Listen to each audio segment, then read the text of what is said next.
কর হাসপাতালে জুনিয়র ডাক্তারকে ধর্ষণ করে খুনের অভিযোগে সারা পশ্চিমবঙ্গ জুড়ে উত্তাল। সমস্ত মেডিকেল কলেজকে ডাক দেওয়া হয়েছে, সমস্ত জেলায় জেলায় যত মেডিকেল কলেজ আছে তাদেরকে ডাক দেওয়া হয়েছে। সারা পশ্চিমবঙ্গ জুড়ে আজকে উত্তাল, আন্দোলন, অবরোধ, র্যালি। কি হচ্ছে, কি ঘটে চলেছে, চোখ রাখুন। ইজি টক, সহজ কথা, সহজ কথা। আপনারা জানেন গত দুদিন আগে আরজি করেন যে ওই ছাত্রীটি, তিনি খাওয়ার পরে রেস্ট নিতে গেছিলেন, তাকে ধর্ষণ করে খুন করা হয়েছে। অভিযুক্ত একজন সঞ্জয় রায়, তাকে গ্রেপ্তার করা হয়েছে। কিন্তু বাকিরা কোথায়? প্রথমেই পুলিশ বলেছিল যে এটা সুসাইড কেস, লুকানোর চেষ্টা করা হয়েছিল। তারপরে ছাত্র এবং ডাক্তারদের চাপে পোস্টমর্টম হয়, জানা যায় শ্বাসরোধ করে খুন করা হয়েছে, তার আগে ধর্ষণ করা হয়েছে। বাকিরা কোথায়? একজনের পক্ষে তো সম্ভব নয়, এর মধ্যে অনেকেই আছেন। বাকিরা কোথায়? তাদের কেন এখনো পুলিশ খুঁজে বের করতে পারলো না? দুদিন হয়ে গেল। তাহলে কি ধামাচাপা দেওয়ার চেষ্টা চলছে? অনেকে অনেক কথা বলছেন। কেউ প্রশাসনকে দায়িত্ব দোষারোপ করছেন, কেউ বলছেন নানা কমপ্লেন করেছি, কোনো রেজাল্ট হয়নি, কেউ বলছেন যে কমিটি আছে সেই কমিটির কোনো কাজ করে না, কেউ বলছেন যে এটাও আগের অনেক কেসের মতো ধামাচাপা পড়ে যাবে। একজন জুনিয়র ডাক্তার বলছেন প্রত্যেক দিন এইভাবে হ্রাস হতে হয়, কমপ্লেন করি কোনো কাজ হয় না, নামকে বাঁচতে কমিটি তৈরি করা আছে, কোনো কাজ নেই, আমাদের ডেলি হ্রাস হতে হয়। দেখুন আমাদেরকে প্রত্যেকদিন হ্যারাস হতে হয়। মিনিমাম জিএস ক্লাস আইসিসিতে কমপ্লেন করলে সেই কমপ্লেন দিনের পর দিন, বছরের পর বছর প্রত্যেকটা ইউনিভার্সিটি থেকে যায়। নামকে বাঁচতে কাগজের মধ্যে এক একটা করে কমিটি বানিয়ে রেখেছে, কোনো কাজ হয় না, কোনো সেন্সিটাইজেশনের কোনো বিষয় নেই। অবশ্যই আমরা ভীত, প্রত্যেকদিন রাস্তায় বসলে ভয় লাগে। শাস্তির দাবি জানাতে দৃষ্টান্তমূলক শাস্তি শুধু নয়, প্রত্যেকটা জায়গায় সেন্সিটাইজেশনের আমরা দাবি করছি। এই জন্য সমস্ত মেডিকেল কলেজ স্টুডেন্টদের আজকে ডাক দেওয়া হয়েছে। কিন্তু বলা হচ্ছে যে আমাদের মানে এই স্টুডেন্টদের বা মেডিকেল যে ডাক্তার, জুনিয়র ডাক্তার বা সিনিয়র ডাক্তার যারা আছে, কিছু দাবি আছে, সেই দাবিকে মানতে হবে। যারা এই দাবির সাথে সহমত তারা এখানে আসতে পারেন, র্যালিতে অংশগ্রহণ করতে পারেন, আন্দোলনে অংশগ্রহণ করতে পারেন, কিন্তু কোনো রাজনৈতিক রং লাগানো যাবে না। রাজনৈতিক কালার নির্বিশেষে যদি কেউ আসতে চায় তাহলে সে আসতে পারে। দেখুন ডাক্তারদের পক্ষ থেকে এটাই বলেছিলাম, এই ঘৃণ্যতম অপরাধ যেটা হচ্ছে তার জন্য সমস্ত মেডিকেল কলেজের ফ্যাটার্নিটিদের আমরা আহ্বান করেছিলাম এবং এটাও বলেছিলাম যেহেতু এটা একটা মর্মান্তিক ঘটনা, তাই এখানে কোনো রাজনৈতিক রং দয়া করে লাগাবেন না। তাহলে রাজনৈতিক ব্যানার ছাড়া যে কোনো ডাক্তার এবং স্টুডেন্ট এই মিছিলে আমাদের সলিডারিটি জানাতে আসতে পারে। তাই লোকাল প্রশাসন যারা আছে তাদের কাছে অনুরোধ, ব্যানার ছাড়া এবং কোনো রাজনৈতিক উদ্দেশ্য প্রণীত ছাড়া, সে যে কোনো রাজনৈতিক ব্যক্তি হোক, মানে বিশ্বাসী হতে পারে, কিন্তু সে যদি এই মুভমেন্টে আমাদের দাবির সাথে সহমত হয় তাহলে কিন্তু সে। একজন মা বলছেন যে এইভাবে যদি হতে থাকে আমরা কিভাবে আমাদের বাড়ির মেয়েদেরকে পাঠাবো রাত্রে ডিউটি করার জন্য? একজন ডাক্তার যাকে আমরা সমাজের চোখে ভগবান মনে করি, তার সাথে এরকম হতে হলো, তাহলে যে কোনো মহিলার সাথে হতে পারে। তো সেই মা বলছেন যে একজন যে ডাক্তার করতে যাচ্ছে, কি করে আমার মেয়েকে পাঠাবো রাত্রেবেলায় ডিউটি করার জন্য?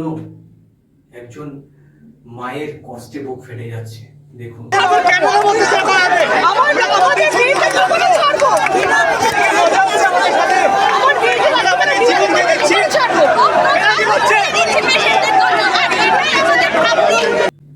আবার কেউ বলছেন যে ন্যায় বিচার পাওয়া সম্ভব নয়, কারণ পুলিশ হচ্ছে দালাল। পুলিশ কোনো কাজ করে না, শুধু দালালি করে। কারণ আমার মাকে মধ্যম গ্রামে আমার মাকে গুলি করে হত্যা করা হয়েছিল, কাউন্সিলর জানে, কিন্তু কোনো স্টেপ নেওয়া হয়নি। সুতরাং এখানেও কোনো স্টেপ নেওয়া হবে না। পুলিশ হচ্ছে দালাল, এমনকি প্রশাসনিক প্রধান তিনি হচ্ছেন মিথ্যাবাদী। এইরকম অভিযোগ উঠছে। দেখুন ন্যায় বিচার পাওয়া একদম মানে মানে না, ইম্পসিবল। আমি গত 6 বছর আগে 2018 9 মার্চে আমার মাকে গুলি করে হত্যা করা হয়। মধ্যম গ্রামের কাউন্সিলর, 6 নম্বর ওয়ার্ডের কাউন্সিলর সম্পূর্ণরূপে যুক্ত। আমাদের বলা সত্ত্বেও পুলিশ তদন্ত পুরো প্রমাণ লোপাট করে সব কিছু করে। এই দালাল পুলিশ আর এই মানে কুকুর পুলিশকে জীবনে বিশ্বাস করি না। আর এই প্রশাসনিক প্রধান আরো বড় মিথ্যেবাদী। সুতরাং এসব নানা কারণের জন্য আজকে বৃহত্তর ধর্মঘট এবং বৃহত্তর আন্দোলনে ডাক দিয়েছেন। যতক্ষণ না এই দাবি মেনে নেওয়া হবে এবং সমস্ত মেডিকেল কলেজের নিরাপত্তা সুনিশ্চিত করা হবে, সঠিকভাবে কমিটি গঠন করা হবে, ততক্ষণ পর্যন্ত তারা আন্দোলন চালিয়ে যাবেন। বলা হচ্ছে যে রেস্টিং রুম নেই, আরো যে সমস্ত সমস্যাগুলো আছে সেই সমস্যার সমাধান যতক্ষণ না হবে ততক্ষণ আন্দোলন চালিয়ে যাবে। আন্দোলন চলছে। এআইডিএসওর পক্ষ থেকে শ্যামবাজার অবরোধ করা হয়েছে, শ্যামবাজার সহ গোটা কলকাতা বিভিন্ন জায়গায় আন্দোলন চলছে, বিভিন্ন জায়গায় অবরোধ করা হচ্ছে। দেখুন গতকাল থেকে আপনারা দেখছেন যে আর.জি. কর মেডিকেল কলেজে কর্তব্যরত অবস্থায় একজন মহিলা চিকিৎসক, তিনি তার রাতের খাওয়ার পরে যে মিনিমাম রেস্টটুকু নেবেন, সেই রেস্ট নেওয়ার জন্য যেটুকু জায়গা থাকা দরকার সেটাও নেই আর.জি. করে। তাহলে একজন মহিলা চিকিৎসকের জন্য এইসব থাকা জায়গা থাকা দরকার, এবং মহিলা চিকিৎসককে হসপিটালের ভেতরে ধর্ষিত হতে হলো এবং তাকে মেরে ফেলা হলো। এর থেকে ঘৃণ্য আর কি জিনিস হতে পারে? আমরা এআইডিএসওর পক্ষ থেকে আজকে সমস্ত মেডিকেল কলেজ, ডেন্টাল কলেজ এবং সমস্ত নার্সিং কলেজগুলোতে ধর্মঘটে ডাক দিয়েছি, প্রতিবাদ দিবসে ডাক দিয়েছি। এই আজকে শ্যামবাজার 5 মাথা মোড়ে আপনারা দেখছেন গোটা ছাত্র সমাজ উত্তাল। আজকে সমস্ত মেডিকেল কলেজেতে স্বাভাবিকভাবেই ধর্মঘট পালিত হচ্ছে। ছাত্ররা আসতে শ্যামবাজার মোড় আজকে অবরোধ করেছে সমস্ত মেডিকেল কলেজের স্টুডেন্টরা। আমরা এই ঘটনা নিয়ে প্রতিবাদ চালিয়ে যাব, যতক্ষণ না দোষীর শাস্তি হয় ততক্ষণ আন্দোলন চলবে আমাদের। তো আপনারা দেখতে পেলেন পশ্চিমবঙ্গের সামগ্রিক চিত্র, সারা কলকাতার সামগ্রিক চিত্র। সমস্ত মেডিকেল ট্রিটমেন্ট এখন বন্ধ আছে। রোগীরা কি করবেন, কোথায় যাবেন?